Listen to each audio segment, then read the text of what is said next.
오늘 하나님께서 우리에게 주시는 말씀은 사도행전 1장 1절부터 11절까지 말씀입니다. 사도행전 1장 1절부터 11절까지 말씀.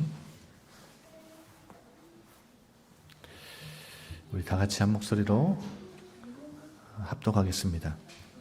데오빌로여, 내가 먼저 쓴 글에는 무릇 예수께서 행하시며 가르치시기를 시작하신부터 그가 택하신 사도들에게 성령으로 명하시고 승천하신 날까지의 일을 기록하였노라. 그가 고난받으신 후에 또한 그들에게 확실한 많은 증거로 친히 살아계심을 나타내사 40일 동안 그들에게 보이시며 하나님 나라의 일을 말씀하시니라. 사도와 함께 모이사 그들에게 분부하여 이르시되 예루살렘을 떠나지 말고 내게서 들은 바 아버지께서 약속하신 것을 기다리라. 요한은 물로 세례를 베풀었으나 너희는 몇 날이 못되어 성령으로 세례를 받으리라 하셨느니라. 그들이 모였을 때에 예수께 여쭈어 이르되 주께서 이스라엘 나라를 회복하심이 이때니이까 하니 이르시되 때와 시기는 아버지께서 자기의 권한에 두셨으니 너희가 알 바 아니요 오직 성령이 너희에게 임하시면 너희가 권능을 받고 예루살렘과 온 유대와 사마리아와 땅끝까지 이르러 내 증인이 되리라 하시니라. 이 말씀을 마치시고 그들이 보는데 올려져 가시니 구름이 그를 가리어 보이지 않게 하더라. 올라가실 때에 제자들이 자세히 하늘을 쳐다보고 있는데 흰옷 입은 두 사람이 그들 곁에 서서 이르되 갈릴리 사람들아 어찌하여 서서 하늘을 쳐다보느냐. 너희 가운데서 하늘로 올려지신 이 예수는 하늘로 가심을 본 그대로 오시리라 하였느니라. 아멘. 우리 옆에 분에게 이렇게 웃으면서 이렇게 얼굴 보면서 인사합시다. 잘 오셨습니다. 사랑합니다.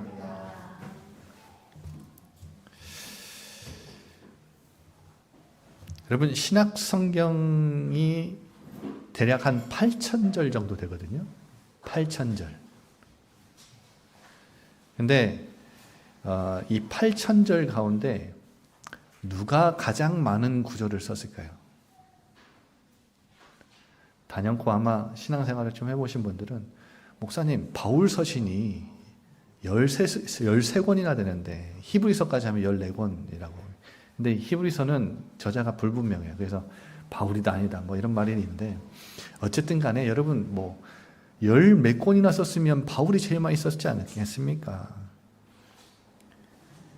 그리고 두 번째 후보는 아마 그 뒤에 보면 사도 요한, 이게 요한 계시록도 썼고 요한 1, 2, 3, 4 뭐 이렇게 썼잖아요.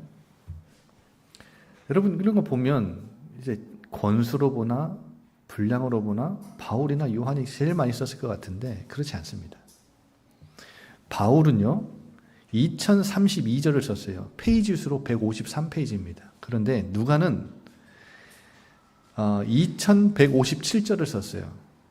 그러니까 페이지 수로 184페이지입니다. 그러니까 누가는 누가복음과 사도행전을 썼죠. 오늘 이 책을 기록한 사람이 누가라는 사람입니다. 근데 이 누가가 누가복음과 사도행전을 썼어요. 그럼 마태, 마가, 누가복음을 공관복음이라 하는데요. 이 공관복음 중에 누가만 유일하게 속편이 있어요. 그게 오늘 사도행전입니다. 근데 여러분 보세요. 마태, 마가, 누가는 예수님의 공생애를 같은 시각으로 기록했다 해서 공관복음이라고 분류를 하는데 여러분 이 누가가 그 후속편인 사도행전을 기록하지 않았다면 예수님이 승천하신 이후에 어떤 일이 벌어졌는지 우리는 알 길이 없어요. 얼마나 다행입니까? 저는요, 이 누가복음을 쓴 것도 너무나 귀한 일이지만 사도행전을 쓴 게요, 제가 봤을 때 인류 역사상 가장 귀한 일이다.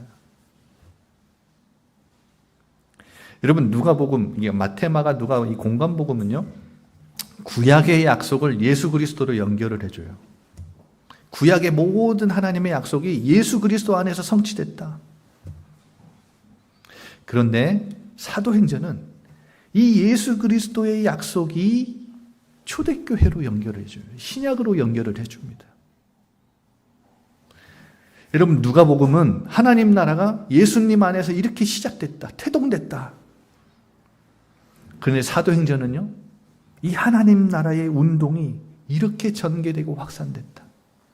예수님은 승천하신 이후에 제자들을 통해서, 교회를 통해서 어떻게 하나님 나라가 확산됐는지, 확장됐는지, 그걸 보여주는 책이 사도행전이에요. 너무 소중한 기록이지요. 그런데 오늘 읽은 1절부터 11절은 서론입니다. 서론. 이제 12절부터 본격적으로 예수님 승천하신 이후에 1절이 기록이 돼요. 그런데 오늘 1절부터 11절까지 이 서론격인 이 사도행전의 이 이야기는 앞으로 펼쳐질 사도행전의 역사의 모든 청사진을 다 기록해 두는 책입니다. 내용입니다. 여러분, 오늘 1절 보세요. 데오빌로라는 사람에게 쓴 편지예요. 누가복음과 사도행전은 이 데오빌로라는 사람에게 쓴 편지입니다. 그러니까 이 성격 자체가 전도예요, 전도. 그러니까 다른 사람에게 예수를 증언하기 위해 쓴 책이 누가복음이고, 그 예수님이 승천하신 이후에 어떤 역사가 일어났는지를 증거하기 위해 쓴 책이 사도행전입니다. 그런데 먼저 쓴 글에는 이렇게 되어 있죠. 이게 누가복음을 의미해요. 근데 누가복음을 요약을 했는데 1, 2절에 그렇게 요약이 되어 있습니다. 예수께서 행하시며 가르치시기를 시작하신부터 내가 기록했다. 누가복음에. 그리고 그가 택하신 사도들에게 성령으로 명하시고 승천하신 일까지의 일을 기록했다. 이게 누가복음의 요약이에요. 여러분, 예수님께서 행하시고 가르치신 게 뭡니까?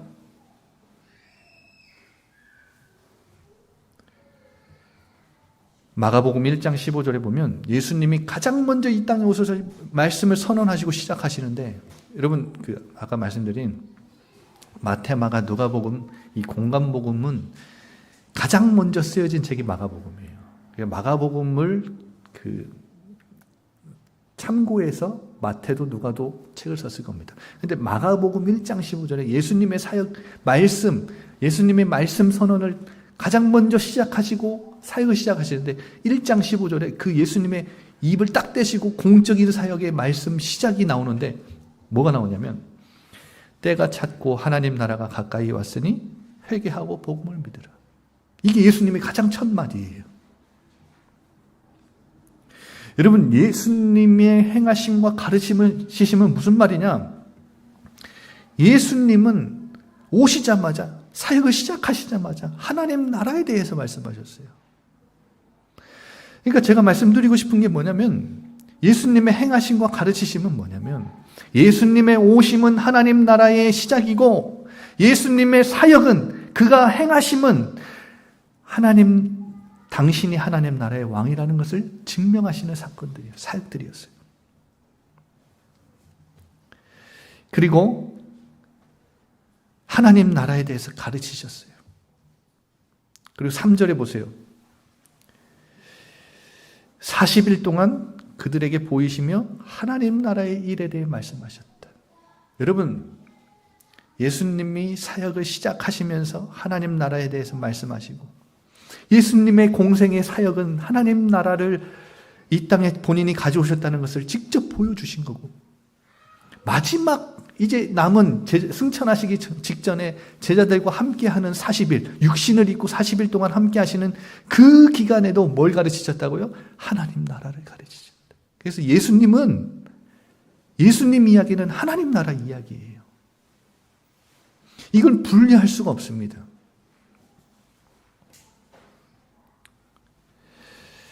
그러면 예수를 믿는 우리는 예수님을 통해서 하나님 나라가 내 안에 들어온 거고, 나는 하나님 나라의 백성이 된 거고, 그것을 뛰어넘어서 내 인생은 이제 하나님 나라를 위해 살아가는 존재가 된 거예요. 그러면 예수를 내가 믿는다는 것은 하나님 나라의 왕이신 예수님의 통치를 받는다는 건데, 내 인생이, 내 모든 삶의 자원이, 내게 주신 모든 것을 가지고 내가 이제는 하나님 나라를 방향을 맞추고 목적을 두고 살겠다. 그 말과 똑같은 말이에요. 그래서 여러분, 예수를 믿는데 하나님 나라에 관심이 없다. 여러분, 그렇게 될 수가 없습니다.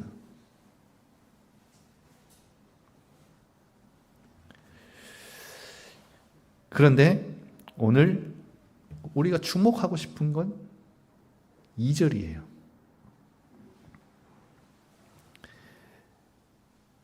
예수님께서 택하신 사도들에게 뭘로 명하셨대요? 성령으로 명하시고. 여러분, 그 신앙생활 좀 해보신 분들은 사도행전 1장 많이 읽으셨죠. 근데 2절에 성령으로 명하셨다는 말은 주목을 잘 안 하죠. 여러분, 이게 진짜 중요한 거예요.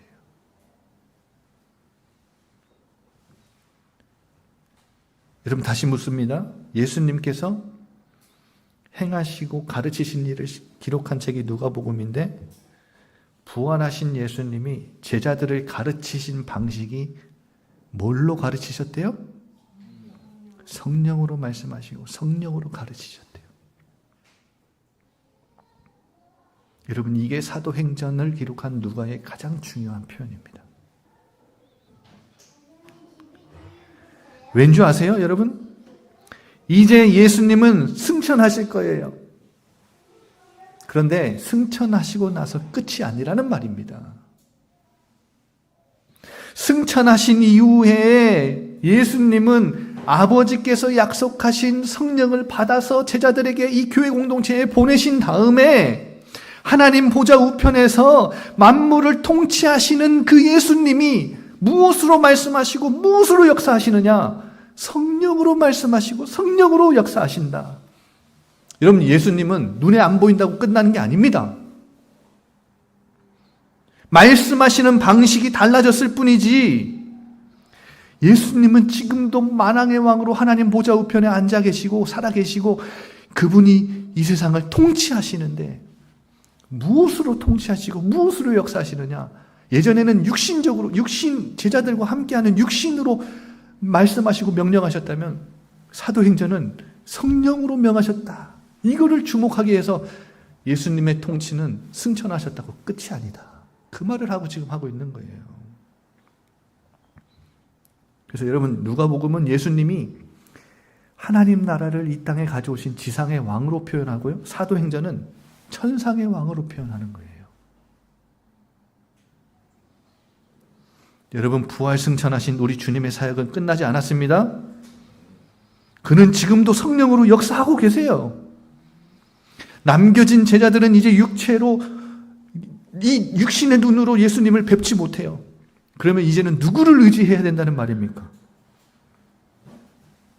성령님을 의지해야 된단 말이에요. 왜냐? 왕이신 예수님은 이제 성령으로 통치하시고 역사하실 거니까. 그래서 이 사도행전은 성령으로 명하셨다라는 말을 굳이 이렇게 써놓은 거예요. 보세요. 사도들에게 명하셨다. 이렇게 하면 될 것을 사도들에게 성령으로 명하셨다. 이렇게 되잖아요. 여러분, 사도행전 16장 7절에 보면요. 비두니아로 이 바울 전도팀이 가려고 하는데요. 예수의 영이 막았더라. 무슨 말이에요? 성령을 통해 지금도 역사하시는 예수님을 강조하는 거예요. 요한복음 14장 16절, 제자들과 보혜사로 함께 하신 예수님은 내가 너희에게 또 다른 보혜사를 보내줄 거야 말씀하셨죠? 여러분, 눈에 보이는 예수님, 육체를 가지신 예수님은 제자들의 보혜사이셨습니다. 예수님이 보혜사예요. 보혜사가 여러분 정확하게 말씀드릴까요? 영어로는 카운셀러예요. 카운셀러. 여러분, 우리가 뭔가 법적인 뭔가 그 문제에 얽혀가지고 우리가 법원에 불려가고 조사를 받고 법정에 서야 돼요. 만약에 그런 일이 있으면 여러분, 우리가 법적인 지식이 있습니까? 일반 사람들이? 없죠. 그러면 누구를 고용해요? 누구를 고용하죠? 변호사를 쓰잖아요. 그 변호사가 카운셀러예요. 여러분, 나는 알지 못해요. 나는 할 줄 아는 게 없어요. 나는 너무 연약하고 부족해요. 그런데 보혜사이신 예수님이 제자들을 인도하고 가르치고 보듬어 주시고 옹호해 주시고 격려해 주시고 그랬던 것처럼 또 다른 보혜사인 이제는 눈에 보이는 예수님이 아니라 예수님 승천하신 예수님이 또 다른 보혜사인 성령을 보내셔서 교회와 이 땅에 남은 예수를 믿는 하나님의 사람들, 제자들과 예수님이 제자들과 함께 하셨던 것처럼 또 다른 보혜사인 성령으로 함께 하실 것이다. 그 말이에요. 여러분, 굉장한 의미가 있지요. 예수님이 성령으로 명하셨다. 그리고 무엇을 기다리라 하셨지요? 4절 보세요. 사도들과 함께 모이사 그들에게 분부하여 이르시되 예루살렘을 떠나지 마. 여러분, 이 예루살렘은 지금 예수님을 죽였잖아요. 예수님을 잡아 죽이고 지금 이 제자들 사도들에게 호의적이지 않아요. 엄청 핍박과 박해를 가하고 있는 상황인데 예루살렘을 떠나지 말래요. 내게서 들은 바 아버지께서 약속하신 것을 기다려. 그 아버지께서 약속하신 게 뭡니까? 5절에 보세요. 요한은 물로 세례를 베풀었지만 요한이 물 세례를 통해서 이 회개를 촉구했죠. 뭘 했어요? 예수님의 초림을 준비했잖아요. 예수님이 오실 길을 준비했던 사람이 세례 요한이에요. 뭘로요? 물 세례로. 그러나 너희는 몇 날이 못 돼요? 뭘 받으리라? 성령으로 세례를 받을 것이다. 그러니까 너네 이 성령님을 기다려. 예루살렘 떠나지 마. 제자들이 모였을 때 예수님께 그 말씀에 대해서 궁금해서 여쭤봐요. 자기들끼리 막 이렇게 또 이런저런 이야기들을 했겠죠. 예수님께 마지막 질문이 이스라엘 나라를 예수님이 그 성령 세례를 보내주신다 그랬는데 그게 임하면 마지막 날 종말의 때가 임하는 겁니까? 여러분, 아직도 이들은 그 종말에 대한 개념이 이해가 부족해요. 여러분, 저와 함께 말씀 나누시면서 제가 이 개념에 대해서 말씀드렸잖아요. 유대인들은, 이 제자들은 예수님이 돌아가실 때 다 도망가고 예수님이 그리스도라고 하니까 종교 지도자들이 이 예수님을 잡아 죽인 이유가 뭐냐면 메시아에 대한 개념이 잘못됐었기 때문이에요. 무슨 말이냐면 메시아가 오면 이 로마의 압제에서 우리를 건져내고 구원하시고 악인들을 심판하실, 그러니까 이 종말의 때가 메시아가 바로 가져오시는 줄 알았던 거예요. 그러니까 뒤에 있을 일이 아니라, 메시아가 오신 이후에 있을 일이 아니라 메시아가 그 나라를 가지고 오신다고 생각을 했던 거예요. 여러분, 그런데 메시아가, 자신들이 기대했던 그 메시아가, 이스라엘 나라를 회복하러 오신 메시아가 예수님처럼 십자가에 죽을 리가 없잖아요. 그러니까 말이 안 되는 거예요. 제자들은 다 실망하고 도망간 거예요. 무슨 말이냐면 메시아가 왔는데도 하나님 이스라엘 나라가 회복되지 않았어요. 그러면 이제 예수님이 말씀하신 성령님이 오시면 이스라엘 나라가 회복되는 그 종말의 때가 임하는 겁니까? 때와 시기는 아버지께서 자기의 권한에 두셨으니 너희가 알 바니라. 그러니까 너희가 집중할 것은, 너희가 관심을 둘 곳은 그것이 아니다. 우리 주님이 다시 오시는 날은, 때와 시기는 하나님 아버지께서 갖고 계시는 그 권한이야. 새벽 기도 때 계속 말씀드렸죠. 그런데 그 종말까지의 과정이 아직 남아있다는 거예요. 너희는 거기다 관심을 둬.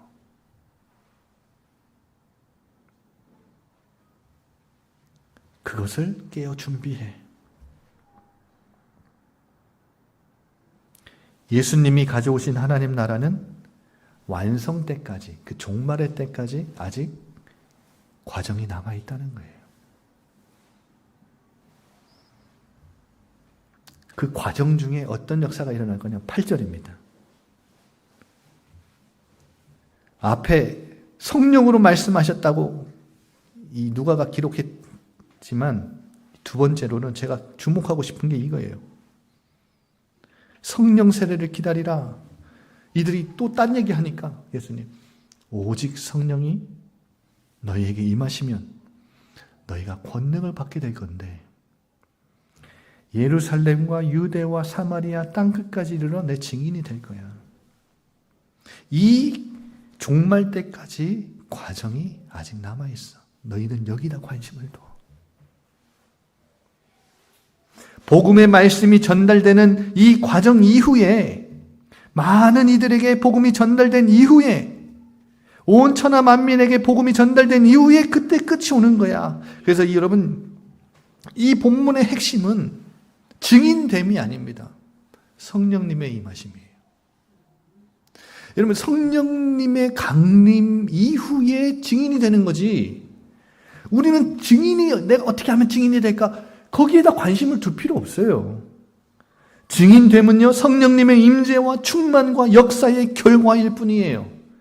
그래서 제가 오늘 1장 1절부터 11절까지 읽으면서 저와 여러분이 이번 주간에 붙잡고 나가고 싶은 말씀이 이겁니다. 무엇으로 말씀하셨다고요? 예수님이? 누가는 성령으로 명하셨다고 분명하게 기록하고 있잖아요.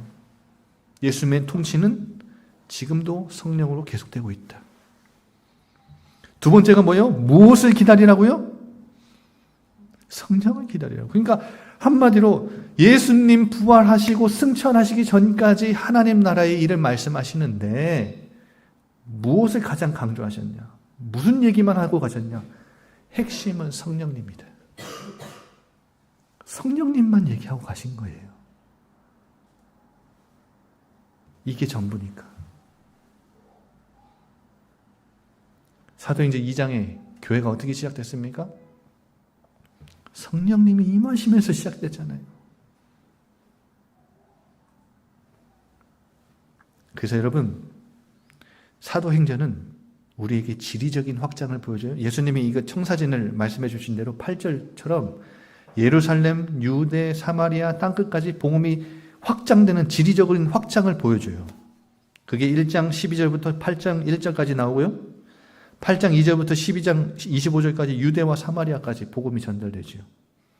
그리고 13장 1절부터 28장까지 이제 로마로 이제 복음이 전달돼요. 예수님이 말씀하신 그대로 성령으로 말씀하시고 명하신, 그리고 약속하신 그 성령이 임하시니까 이런 역사가 일어났다는 거예요. 그리고 6장 7절, 9장 31절, 제가 여기 본문 적어드렸죠? 사도행전은 말씀의 확장을 보여줘요. 말씀이 힘있게 전달됐다. 끊임없는 박해와 핍박과 어려움 속에서도 복음의 말씀은 세상을 향해 끊임없이 나아갔다. 말씀을 누구도 막지 못합니다, 여러분. 이 하나님 나라 확장되는 사역은 말씀을 통해 일어나는데 누구도 막지 못해요. 이제까지 교회의 역사 속에 수많은 이 핍박과 박해가 있었는데 여러분, 이것들을 다 누가 막을 수 있었습니까? 아니, 로마 황제들이, 여러분 로마 황제들 아시죠? 로마 황제들은요, 손마디가 굵은 다 군인 출신이에요. 이 사람들은요, 잔혹하게 사람들을 죽입니다. 막 군사들을 엄청 동원해, 군단을 동원해가지고 막 사람들 핍박하고 잡아 죽입니다. 초대교회 성도들이 어떻게 핍박당했는지 여러분, 제가 나중에 한번 책 있는데 한번 읽어드려 볼게요. 비참합니다. 근데요, 부인을 안 해요, 이분들이. 내가 예수를 주로 믿는다는 이 사실을요, 부정을 안 해요. 죽임을 당하는 데까지. 사자의 밥이 되는데도 부정을 안 해요. 그러면 여러분, 그 로마의 황제들이 핍박할 때 이 복음이, 이 말씀이 사라지고 축소되고 없어졌느냐? 아닙니다. 누구도 막지 못하는 하나님의 역사가 있으니까요. 더 힘있게 확장되죠. 여러분, 그런데 지리적인 확장과 말씀의 확장을 사도행전은 우리에게 보여주는데 그 중간중간에 중요하게 중심에는 성령의 역사가 있습니다. 그래서 이 사도행전은 사실 사도들의 역사는 많이 안 나와요. 누가 주도하시는 게 나오냐? 성령께서 주도하시는 역사가 나와요. 그래서 이 사도행전은 성령행전입니다. 성령께서 주도하시고 사도와 제자와 교회의 사역을 통해 하나님이 하나님 나라를 확장하는 모습이 사도행전에 나와요. 그래서 이번 주에 새벽 기도 때는요, 제가 사도행전을 다 할 수는 없지만 곳곳에서 성령을 통해 어떻게 하나님이 역사하셨는지 함께 말씀을 나누려고 합니다. 여러분, 진정한 부흥이 뭡니까? 부흥이란 단어는 늘 들어도 좋고 가슴 설레는 단어지요. 교회에서 교회에서 부흥이란 단어를 쓰면 보통의 사람들이 교인 숫자 늘어나는 것, 규모가 커지고 건물 짓는 것 아닙니다.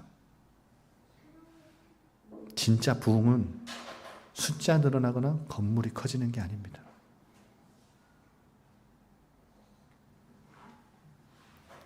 사도행전은 우리에게 진짜 부흥은 생명의 복음의 말씀이 전파되는 것이 진짜 부흥이다. 진정한 그 부흥의 시작이 뭡니까? 그러면 사도행전은 우리에게 이렇게 말합니다. 성령님의 임재다. 진정한 부흥의 원동력이 뭡니까?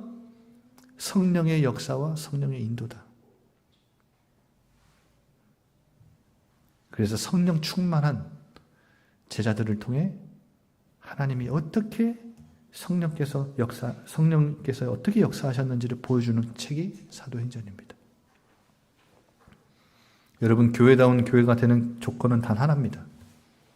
성령께서 거침없이 자유롭게 역사하시고 그 인도를 따라가는 것. 여러분, 성령님을 의지합시다. 우리 힘 아니에요. 절대 우리 힘 아닙니다. 우리 능력, 우리 수준, 우리 배경 아닙니다. 성령님의 도우심을 간구합시다. 교회는 성령님과 가장 친해야 돼요. 성령의 능력을 구할 줄 알아야 되고 성령님의 도우심 앞에 여러분 엎드릴 줄 알아야 됩니다. 그게 교회예요. 하나님 나라를 이렇게 확장해 나가는 겁니다.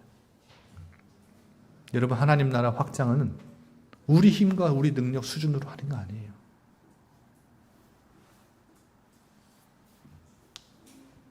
그래서 오늘 마지막에 보세요. 예수님이 올라가실 때 구름이 가리어 그들을 보지 않게 했잖아요. 올라가실 때 제자들은 자세히 하늘을 쳐다봐요. 두 천사가 그들 곁에 서서 이렇게 말하죠. 이거는 책망하는 얘기입니다. 여러분, 이 어조는 책망이에요. 책망. 갈릴리 사람들아, 어찌하여 서서 하늘을 쳐다보느냐. 여러분, 기독교는 하늘만 쳐다보는 종교 아닙니다.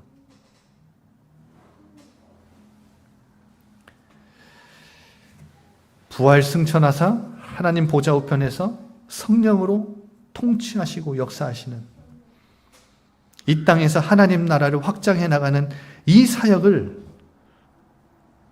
감당하는 종교가 바로 우리 기독교입니다. 왜냐? 하늘로 올려지신 이 예수는 하늘로 가심을 본 그대로 이 땅에 다시 오실 것이다. 주님의 재림을 기다리고 그것에 소망을 두는 종교가 기독교예요. 우리 한번 이 시간 다 같이 성령이 오셨네 찬양하면서 하나님 앞에 믿음을 고백하고 또 준비하신 예물을 드립시다.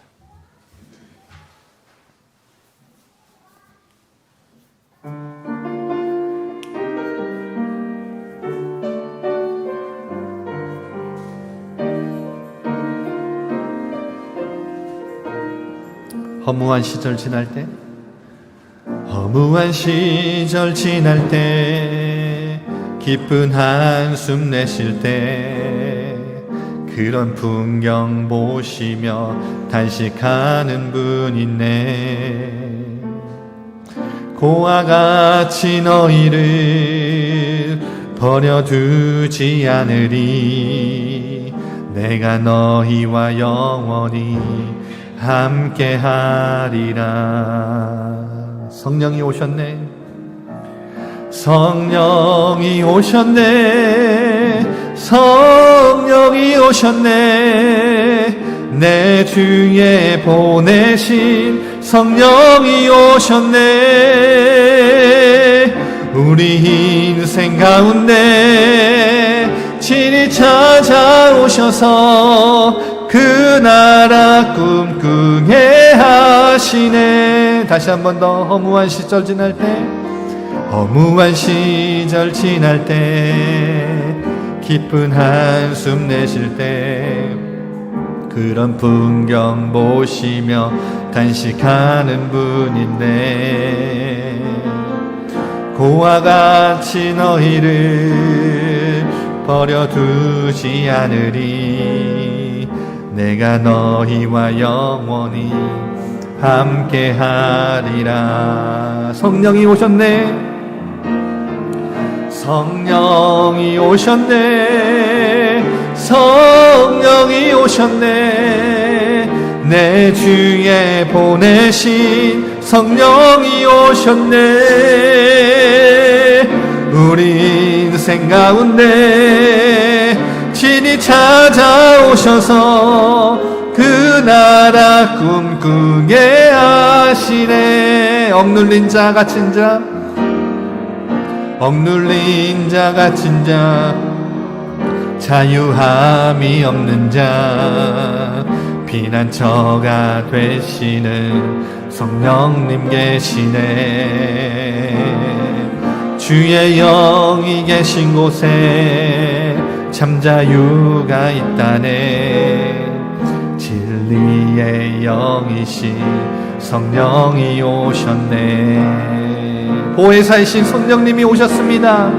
성령이 오셨네. 성령이 오셨네. 내 주에 보내신 성령이 오셨네. 우리 인생 가운데 친히 찾아오셔서 그 나라 꿈꾸게 하시네. 성령이 오셨네. 성령이 오셨네. 성령이 오셨네. 내 주에 보내신 성령이 오셨네. 우리 인생 가운데 친히 찾아오셔서 그 나라 꿈꾸게. 다시 한 번 더. 보혜사 성령님이 우리 가운데 오셨습니다. 성령이 오셨네. 성령이 오셨네. 내 주에 보내신 성령이 오셨네. 우리 인생 가운데 친히 찾아오셔서 그 나라 꿈꾸게 하시네.